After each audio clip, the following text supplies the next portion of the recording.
So let's start with the offenses against the property. So the offenses against the property, what we're going to be looking at. Okay, as a Jamaican citizen, since my brain is empty of theft, I don't look at theft. I don't particularly care for it, right? As a Jamaican citizen, but I'm going to still look at theft. I look at its actus reus and its mens rea because it's really, really similar to larceny, right? As I stated here, right? I think the persons who are in jurisdictions that don't use theft, which is basically everybody else except for Barbados, um, then you guys can just focus on the larceny part. The theft part is not really for you, but some of the cases can still be used in larceny, right? The cases can be used to support your larceny claims, right? But I'm not particularly interested in theft at all. So let's have a look at this now. We're starting with theft. So theft is a criminal offense that involves unlawfully taking or asportating. So notice how similar it is to larceny, right? Someone else's property without their consent with the intention of permanently depriving them of it. So it's generally the same definition of larceny. I don't know why I never use larceny, they just use theft. So the actus reus of theft, what we're looking for here is the appropriation of property, right? You're depriving the defendant, well, not depriving the defendant, you're depriving the appropriated someone else's property, right? So you basically, the defendant must have taken or appropriated somebody else's property, right? Then the property of another, it must be the property belonging to somebody else. Has to be the property belonging to somebody else. It must be done so without consent, and there must be intent to permanently deprive the person of said property, right? The case law for this generally speaks to RV Hinks, RV Gomez, right? For property generally, Oxford v. Moss, Chanman Singh versus the Attorney General of Hong Kong, RV Kelly, not to be confused with the R. Kelly case, that's a different case. Belonging to another, we have RV Turner and RV Meredith. I have RV Meredith, which should be RV Meredith, right? So we have these different cases that can go out for theft per se, right? And since I actually never learned theft, I'm not going to behave as if I can reference to any legislation because theft does not exist in my legislation, right? But we could look at that, right? So these cases can be used. What happened in RV Hinks?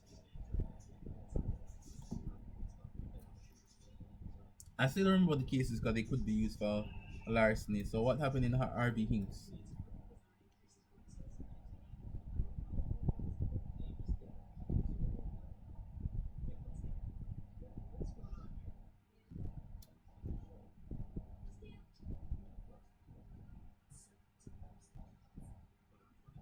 There was a bank transfer, right? So H Hinks, right, was a 38-year-old woman who took care, right? She was a caregiver to the mentally challenged defendant, right? She took advantage of him, receiving over £60,000, right, transferred from the defendant's building society account into her account, right? So basically, that is stealing, generally theft. So what we're looking at, Rose leading justice on this case, right? In relation to this is the obiter dictum that was given, right? In relation to theft, one of the ingredients for a jury to consider is not whether there has been a gift, valid or otherwise, but whether there has been an appropriation. But a jury should not, in our view, be asked to consider whether a gift has been validly made, right? So we're looking at those type of things, right? Did the man actually give Hinks the money? No. He was mentally challenged, right? And Hinks was her caregiver, so she took advantage of that, right? Specifically. So the appeal to the House of Lords was dismissed by Hinks. Appeal to the House of Lords was dismissed, right? And then we approve the position of what happened in Gomez, right? What happened in RV Gomez? Does anybody know what happened in RV Gomez? We have to look at what happened in RV Gomez because that is the precedence for RV Hinks. So if you're going to be using theft, which is in the Theft Act of Barbados, rather, right? The Theft Act of Barbados states that that it speaks to dishonestly appropriating property belonging to another with the intention of depriving the other of that property. Right? That's a part of Section 1, Subsection 1 of the Theft Act of 1968 of Barbados. Right? So that's for the persons who are doing theft. So the mens rea of theft speaks to dishonesty and intention to deprive. What we're generally looking at is there, right? The dishonesty. So did you honestly appropriate it, right? Well, if you dishonestly, right, appropriate the property, right, this means that they must know that their actions were dishonest, right? So if you took it, right, without knowing that it would have constituted theft, then that would not suffice for the mens rea. And you also have intention to deprive. So did you take it, and upon figuring out that it is illegal, did you choose to keep it? We're looking at those type of things. Do you choose to permanently deprive the owner? Borrowing or lending leading to crime, we have R versus Esom 1971, which is also a larceny case. And we have the owner conduct can be misleading, right? For R.V. Woodman 1974. So what happened in Esom? What happened in Esom?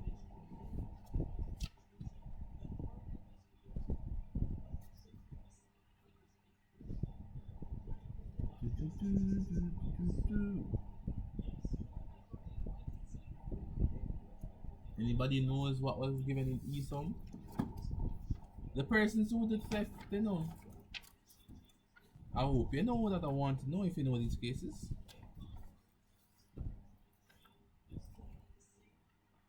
What happened in R.V. Esom? The mens rea of theft. So the appellant was convicted of theft of a handbag and its contents. He had taken the bag to a cinema, looked through it, and finding nothing of value, had put it back by the side of the owner. He was seen taking it, right, and was arrested, charged with theft, right. So he was charged with the theft of the handbag, right. So look at that. Us who do larceny will speak about this as sufficient asportation, right? So we have that there.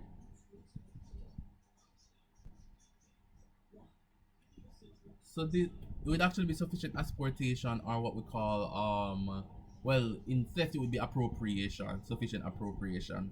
The owner conduct can be misleading in the case of R.V. Woodman, where Woodman, who is the owner, right? Woodman and his son, right, went onto the owner's land to collect some scrap metal, right? So they're scrap metal collectors, right?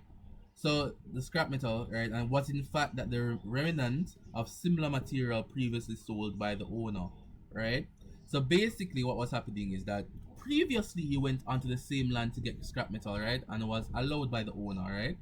And he continued to go onto the land, right, of the owner to take up the scrap metal, right? The owner had placed a sign at the premises which had the words "private property, keep out." The owner also installed a barbed wire fence. When Woodman and his son went to the property and removed the scrap metal, right? Remove the scrap metal, right? What we're looking at here now, right? Did the scrap metal then belong to the owner at this case? Because there was an agreement, right? There was an agreement that the scrap metal would be taken up, right? And then after a while, he put up a sign saying nobody should be trespassing on his private property, and he put up barbed wires, right? At this point, does the scrap metal still belong to the owner? That is the main question here. Did they dishonestly appropriate the property belonging to another with the meaning of this section, right? What we're looking at is, yes, the owner was still in control of the scrap metal, right? So even though there was an agreement for the scrap metal to be given to Woodman and his son, right? After all of those approaches and the conduct by the owner, right? And the fact that the owner was still in possession of the scrap metal, right? For Woodman to go onto the property and take up the scrap metal and leave with the metal, right? That was going to be theft as well. Alright?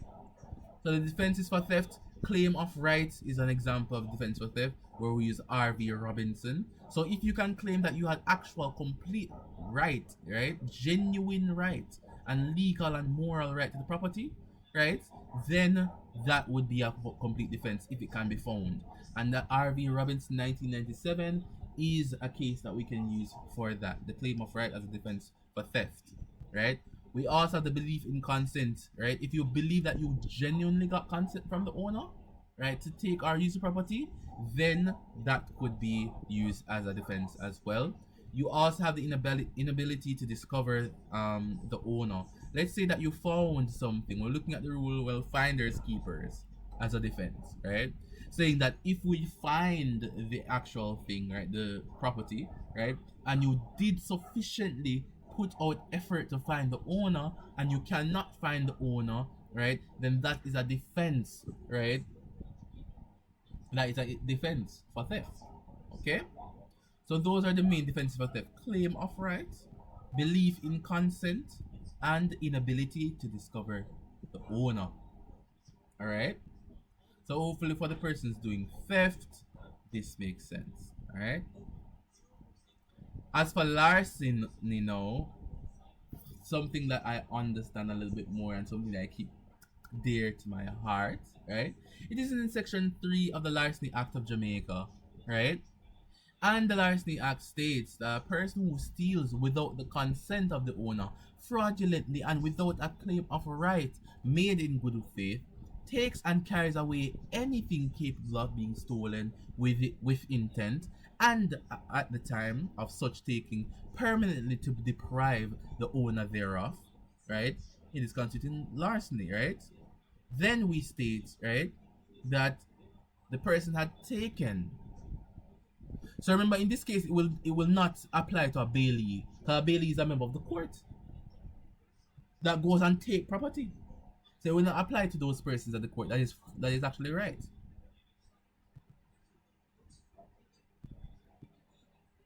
Right? So we have that there. So if not a bailee, if it's a bailiff, right, and there's a court order to take the property, then it would be fine, right? But provided the person may be guilty of stealing any such thing, notwithstanding that he has lawful possession thereof, if being a bailee or part owner thereof, he fraudulently converts it to his own use or to use of any person other than the owner. So looking at that, there in the act is the definition. Notice this word here, definitions. That is where you get your definitions from law. Alright? So I prefer to get my definitions from the statute itself rather than Googling a definition. Oh, what is larceny? No. The definition is in your law. Use the definition in your law. Alright? So we're looking at subsection 2, takes without obtaining the possession by trick, by intimidation, or under mistake, or by finding. These are the 4 types of larceny. We will discuss them. The mens rea for larceny is animus furandi, and this speaks to the intent to steal. Animus furandi generally, what it speaks to is the intent to steal, the intent to deprive the owner of their property, the intent to do this dishonestly, showing that you know that the act is wrong, therefore you did it dishonestly, and you have knowledge of the lack of consent. You knowingly knew, right, that you did not have consent to take the property, yet you took it. And to make sure that you took it, right there, you deprive or have the when you have the entire intent to deprive the owner of their property, all of those things fall under animus furandi, the intent to steal. Remember, it's similar to malice aforethought, the intent to kill, animus furandi, the intent to steal. Right? Lovely. Larceny via sufficient asportation. Larceny via asportation refers to the unlawfully taking or carrying away of somebody's property. Right? With intent to permanently deprive them of it. So asportation refers to the movement and carrying away of stolen property. So if I put my bag on the couch and you move it and put it on the chair, asportation. If I put my bag on my desk inside my classroom, my school bag on my desk inside my classroom, and you took up my school bag and you carried it downstairs, searching through my school bag to steal something, and you left it downstairs and you did not steal anything from it. It does not matter whether or not you took away any of my property. You committed sufficient asportation and therefore you're liable for larceny. It doesn't only mean taking something of RV Taylor and R versus Lapierre, as well as Commonwealth v. Tuchak, right, to speak about these things. What happened in RV Taylor? Does anybody know this case?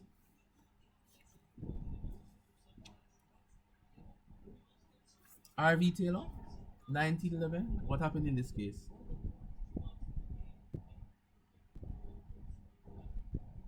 Okay, I'm just going to continue, I guess. I want you guys to tell me what happened in the cases now. I'm not sure if anybody knows. But let's look at this. The accused put his hand inside someone's pocket. It's actually pocket. Lapierre is the earring, right? But Taylor is the pocket, right? So the accused put his hand inside of Taylor's pocket, right? We have that there, of T's pocket, right?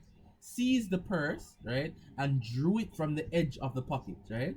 The purse lodged, right, in the belt, right? So basically trying to drag the purse from somebody's pocket and it lodged in their belt, and then you run away, right? So you weren't able to secure it, right? There, right? You aren't unable to procure the purse, right? The fact that you removed it with intent to steal it, with animus furandi being your mens rea, it was sufficient asportation, and you did commit larceny, right? So the purse stealing, yes, that is it, alright? Lapierre is the earring one, 1784. The accused took hold of the prosecutrix earring and pulled her diamond earring, causing an ear to tear. The earring was dislodged, but upon arrival home, the prosecutrix found the lodged earring in her ear. Right? There was held to be sufficient asportation. So you did sufficiently move it. Therefore, it is still larceny. It no means that you have to grab on my pencil gone. You could move my pencil. Asportation. Still larceny. Alright? Commonwealth versus Tuchak looks at the fact, right? Look at this issue, right? Whether or not you could steal from oneself. Alright? Because what was happening here, one of the assailants believed that that it was their property. Alright? Do we know what happened here? What happened is that the defendants contracted to sell a farm as well as all the chattels included in the transaction, right? So he offered to sell the farm along with all the chattel, right? On the farm, right? After closing or after the entire completion of the thing now, right? We're looking at that. Let me even write on the screen. Let me make it easier to understand. I think it's easier to understand if we look at something like this, right? So if we have A and we have B, hopefully you guys can see the writing on the screen, right? There was chattel and land that was given to A, right? And it was completed that the chattel was given, well, not given to B rather. A give the chattel and the farm to B. The entire thing was closed. The transaction was closed, meaning it's completed, right? B moved in to find out the chattel. So the defendant now, not defendant, the owner now, A, moved in to find out that the chattels were missing. So he did complete the agreement to give away the property to B, you know. But when he looked now on his property, right, all the chattels were missing. But didn't you initially agree that it was given to B? Look at this now. B was charged with larceny. It was held that the charge could not stand at the time, right, of the alleged misappropriation of the defendants, right, of D, right, were the lawful possession of the chattel, right? So basically, A wanted to bring a complaint to B because B took the chattel even though the agreement was already done, right? He wanted to argue sufficient asportation, but technically it was legally theirs, right? What we're looking at there, as they were to remain in possession of the defendant, right? So looking at here now, what was happening here now, right?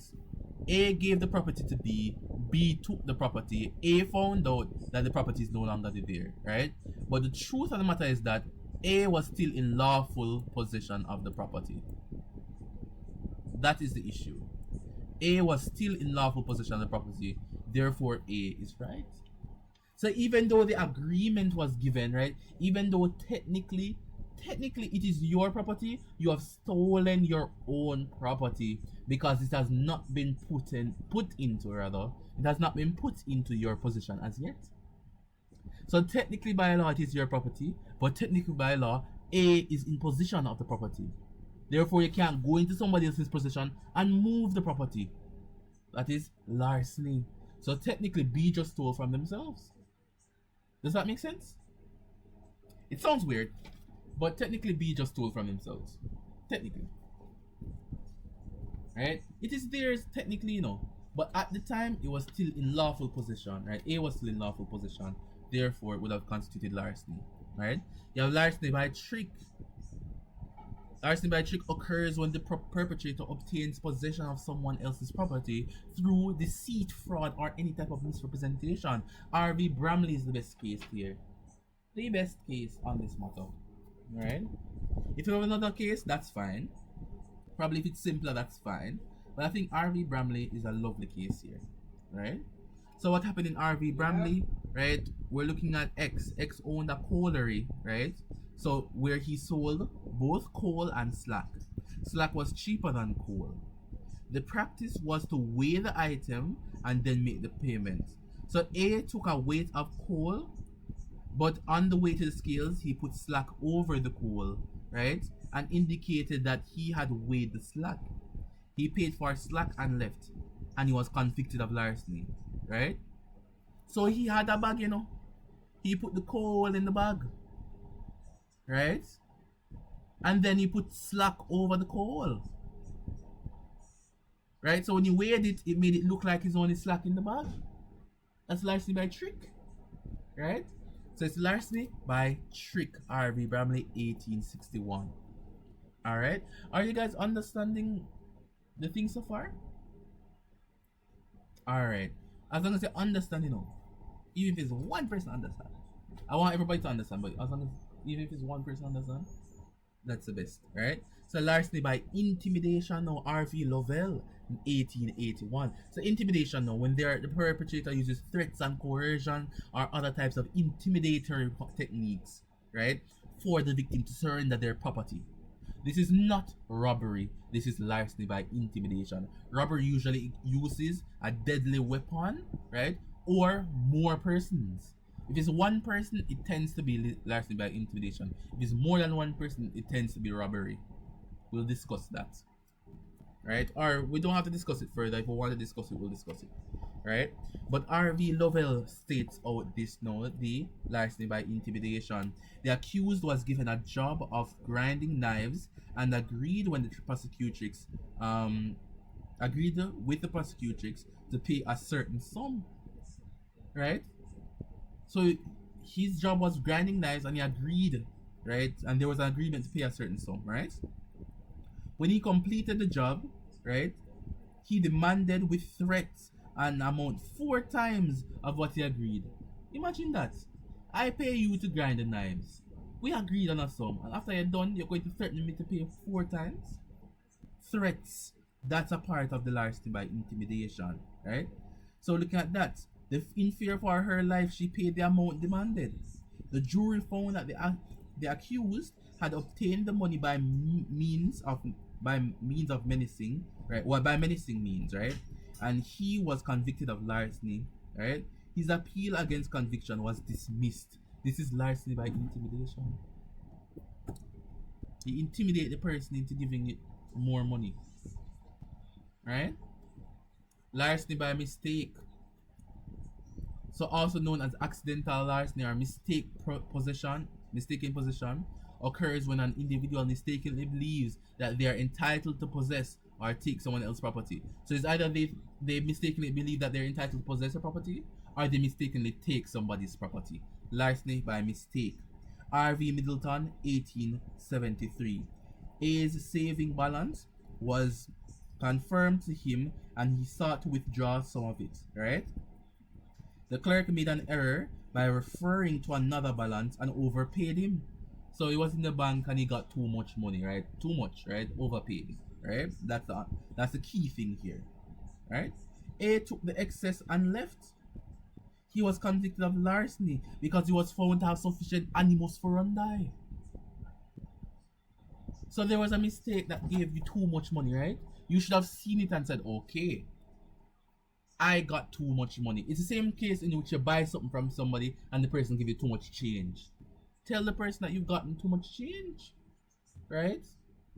But if you saw and knew that you got too much money in return and you willingly leave, right, permanently depriving the person of the extra money you were given, that is larceny by mistake. Animus furanda is reached, right, has been attained, because now you have gotten the sufficient mens rea, which is the intent to steal. Now you no longer have the intention to give back the money, therefore you have animus furandi. Hopefully that makes sense. We also have R.V. Lloyd states out the mens rea for larceny. R.V. Lloyd is an important case here, so it states out 3 situations that must exist in order for the accused to be deemed not to have acted dishonestly, right? So where she believes that it's really he, right? Where he or she believes that he or she has a legal right to deprive another property. Let's say that you're in a classroom, right? I'm gonna just use 2 persons, right, from the chat, right? Tasha has a pencil, right? And Suwana, right, has a doesn't have her pencil, right? Suwana well believes that Tasha has her pencil. That is her pencil. Nobody but the living word of God can tell Suwana that that is not her pencil, right? So she rightfully, right, within her context, right, steals or takes the pencil from Tasha, right? What's happening here? She honestly believes with that it is in her legal right to take back her own property, right? So where the person honestly believes that this is their property and they have the legal right to take it, then that makes sense. Where he believes that he would receive the consent of the owner, right,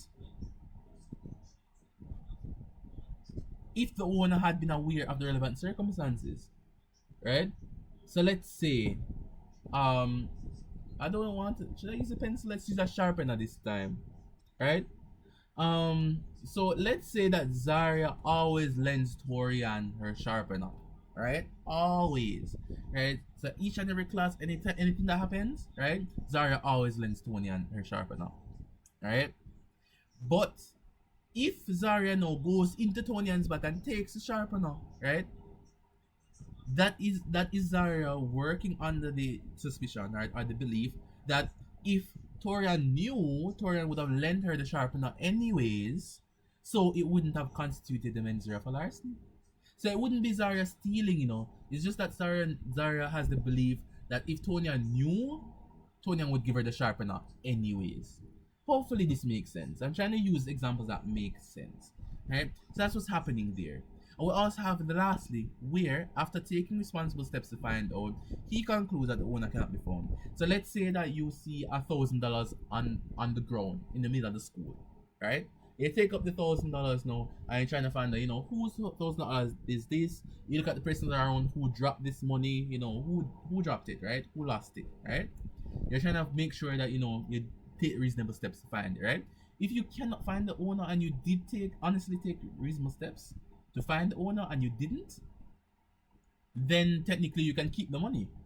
But if you just took the money and you said, finders keepers, and you didn't even lift a finger to find the owner, then that is larceny by finding. So look here, R.V. White protected by the rules of R.V. Lloyd. We see R.V. White instills the rule by R.V. Lloyd that we stated there, and R.V. Thurborn defines larceny by finding. Right? So looking at the last 2 cases here, predominant cases of larceny here, right? So go ahead.